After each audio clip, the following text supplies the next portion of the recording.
வணக்க மக்களே, நாம இந்த ஆரோக்கியமான பதிவில் நமக்கு இருக்கக்கூடிய நெஞ்சு சளி, இருமல் போன்ற பிரச்சனைகள் எல்லாம் சரி பண்ணி கொள்வதற்காக நம்ம என்னென்ன மாதிரியான ஆரோக்கியமான உணவுகளை எடுத்துக்கொள்ளணும் அப்படின்றத பற்றி பார்க்க போகிறோம்.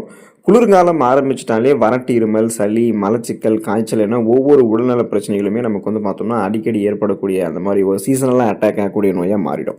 இதனால் குளிர்காலத்தில் வைரஸ் மற்றும் பாக்டீரியா தொற்றுகளை எதிர்த்து போராடுவதற்கு நம்முடைய நோய் எதிர்ப்பு சக்தியை வலுப்படுத்த வேண்டியது நமக்கு ரொம்ப ரொம்ப அவசியம். நமக்கு நோய்கள் வராமல் தடுக்கிறதுக்கான ஆரோக்கியமான உணவுகள் எடுத்துக்கொள்ளணும். குறிப்பாக அந்த சளி இருமெல்லாம் உடனே சரியாகிற அளவுக்கு, வறட்டு இருமெல்லாம் ஏற்படாத அளவுக்கு உணவுகள் எடுத்துக்கொள்ள வேண்டியது அவசியம். அந்த உணவுகள்லாம் என்னென்ன அப்படின்றத பற்றி தெளிவாக விளக்கமாக பார்க்க போகிறோம். அதை பற்றி பார்க்கறதுக்கு முன்னாடி இந்த வீடியோக்கு மட்டும் ஒரு லைக் கொடுத்துட்டு இந்த தகவலை உங்களுக்கு தெரிஞ்சவங்களுக்கும் ஷேர் பண்ணிவிடுங்க. ஏன்னா இது அவங்களுக்கும் பயனுள்ளதாக இருக்கக்கூடிய ஒரு ஆரோக்கியமான பதிவு தான். இது போன்ற அப்டேட்ஸ்கள் நீங்கள் தொடர்ந்து பார்க்கறதுக்கு நம்மளுடைய ஹெல்த் நியூஸ் தமிழ் சேனலை மறக்காமல் சப்ஸ்கிரைப் பண்ணி வச்சுக்கோங்க. பக்கத்தில் இருக்கக்கூடிய பெல் பட்டனையும் கிளிக் பண்ணி ஆல் அப்படின்ற ஆப்ஷனையும் செட் பண்ணி வச்சுக்கிட்டீங்க அப்படின்னா நாங்கள் போடக்கூடிய எல்லா அப்டேட்ஸும் உங்களுக்கு நோட்டிஃபிகேஷன் அடிக்கடி வந்து சேரும். சரிவாங்க மக்களே, இப்போ வீடியோக்குள்ள போயிடலாம். சிட்ரஸ் அமிலங்கள் இருக்கக்கூடிய சிட்ரஸ் பழங்கள் நாம் எடுத்துக்கொள்ளும் போது சளி, இருமல், இந்த மாதிரி வறட்டு இருமல் அந்த மாதிரி எந்த பிரச்சனையும் நமக்கு ஏற்படாது. கோடை காலம் தாண்டி நமக்கு இந்த குளிர்காலத்தில் ஏற்படக்கூடிய நோய்களையுமே சிட்ரஸ் பழங்கள் நமக்கு தடுக்கும். ஆரஞ்சு பழம், திராட்சை பழம், எலுமிச்சை போன்ற சிட்ரிக் அமிலங்கள் இருந்திருக்கக்கூடிய சிட்ரஸ் பழங்கள்ல அதிக அளவு விட்டமின் சி என்று சொல்லக்கூடிய உயிர் சத்து இருக்கு.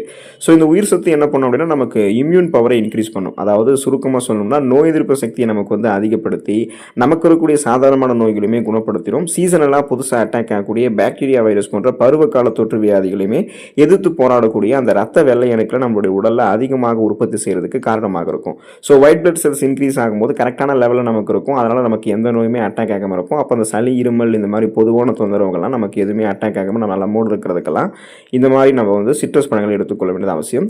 பெரி பழங்கள் எடுத்துக்கிட்டோம் அப்படின்னா சளி, இருமல் பிரச்சனைகளை நம்ம சரி பண்ணிக்கலாம். அப்போ ஸ்ட்ராபெரி, ப்ளூபெரி, ராஸ்பெரி போன்ற பெரி வகை பழங்கள்ல அதிக அளவு ஆன்டி ஆக்சிடென்ட்கள், விட்டமின் சத்துக்கள் மற்றும் ஃபைபர் என்று சொல்லக்கூடிய நார் சத்துக்கள்லாம் இருக்கு.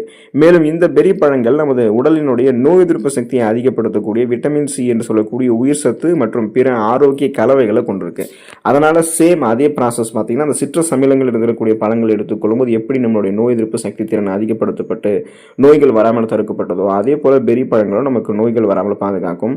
அதே போல அந்த காய்ச்சல், இருமல், சளி தொந்தரவுகள், நெஞ்செரிச்சல் இந்த மாதிரி குறிப்பாக அந்த சுவாசம் சம்பந்தமான நோய்கள் எல்லாம் இருந்துச்சுன்னா அதை நமக்கு சரி பண்ணக்கூடியதுக்கு இந்த பெரி பழங்கள் இம்யூன் பவர் இன்க்ரீஸ் பண்ணி நமக்கு ஹெல்ப் பண்ணும். பூண்டு அன்றாடம் நம்மளுடைய உணவுகளை சேர்த்துக்கிட்டோம் அப்படின்னா சளி, இருமல், காய்ச்சல் இந்த மாதிரி தொந்தரவுகள் நமக்கு இருக்காது. இப்போ பூண்டுல நோய் எதிர்ப்பு பண்புகளுக்காக பல நூற்றாண்டுகளாக மக்கள் அந்த இம்யூன் பவர் இன்க்ரீஸ் பண்ணிக்கிறதுக்கு பூண்டு எடுத்துக்குவாங்க. பூண்டுல இருக்கக்கூடிய அல்லுசின் அப்படின்ற கலவை நமது ஒட்டுமொத்த நோய் எதிர்ப்பு சக்தி திறனையுமே அதிகப்படுத்தி நமக்கு இருக்கக்கூடிய சாதாரணமான நோய்களுமே குணப்படுத்திடும். சீசனலாக புதுசாக அட்டாக் ஆகக்கூடிய பாக்டீரியா, வைரஸ் போன்ற பருவகால தொற்று வியாதிகளுமே நமக்கு வராமல் தடுக்கும். அப்போ பூண்டை பார்த்தீங்கன்னா நீங்கள் பச்சையாக காலையில் வெறும் வயிற்றில் 2 பல் பூண்டுகளை அப்படியும் சாப்பிடலாம்.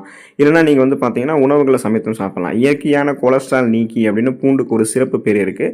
கொலஸ்ட்ரால் பிரச்சனை இல்லாமல் அந்த சளி, இருமல், காய்ச்சல் இந்த மாதிரி தொந்தரவுகள் எதுவும் இல்லாமல், வறட்டு இருமல் இல்லாமல் நோய் எதிர்ப்பு சக்தி திறனை அதிகப்படுத்தி ஆரோக்கியமாக இருக்கிறதுக்கு பூண்டு எடுத்துக்கொள்ள வேண்டியது அவசியம்.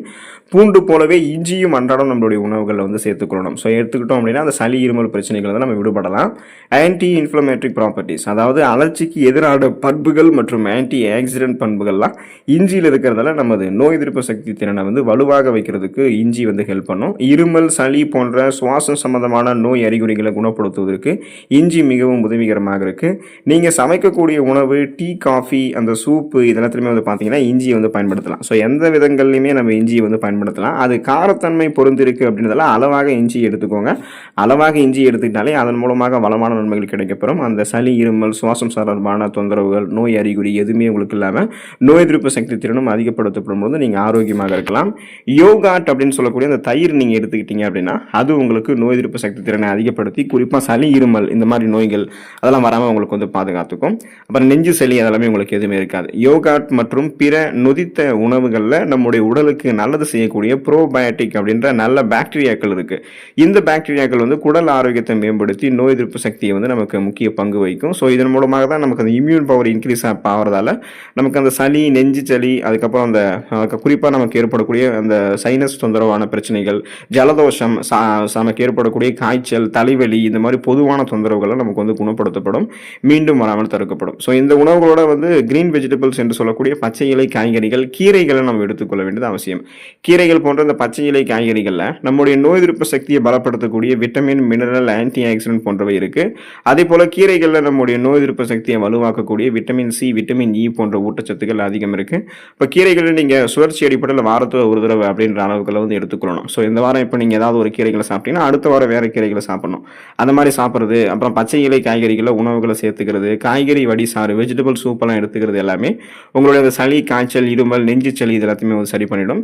இந்த உணவுகளில் பல ஆரோக்கிய நன்மைகள் இருந்தாலும் சரிவிகித டயட்டில் ஆரோக்கியமான வாழ்க்கை முறையை பின்பற்றினீங்க அப்படின்னா தான் இதனுடைய பலன் வந்து உங்களுக்கு முழுமையாக கிடைக்கும் அப்படின்றத ஞாபகத்தில் வச்சுக்கோங்க. ஸோ இந்த உணவுகளை எடுத்துக்கொள்வது கூடவே அந்த நல்ல தூக்கம், சீரான உடற்பயிற்சி, சுகாதாரமான பழக்க வழக்கம், மன அழுத்தம் இல்லாமல் இருக்கிறது, நோய் எதிர்ப்பு சக்தியை பலப்படுத்துவது, இது எல்லாமே உங்களுக்கு அந்த சளி, இருமல், நெஞ்சு சளி, காய்ச்சல் இந்த மாதிரி பொதுவான நோய்களை குணப்படுத்தி மீண்டும் வராமல் தடுக்கிறதுக்கு உதவிகரமாக இருக்கும். ஸோ ஆரோக்கியமாக இருங்க. அடுத்த ஆரோக்கியமான பதிவில் மறக்காமல் சந்திப்போம். நன்றி மக்களே.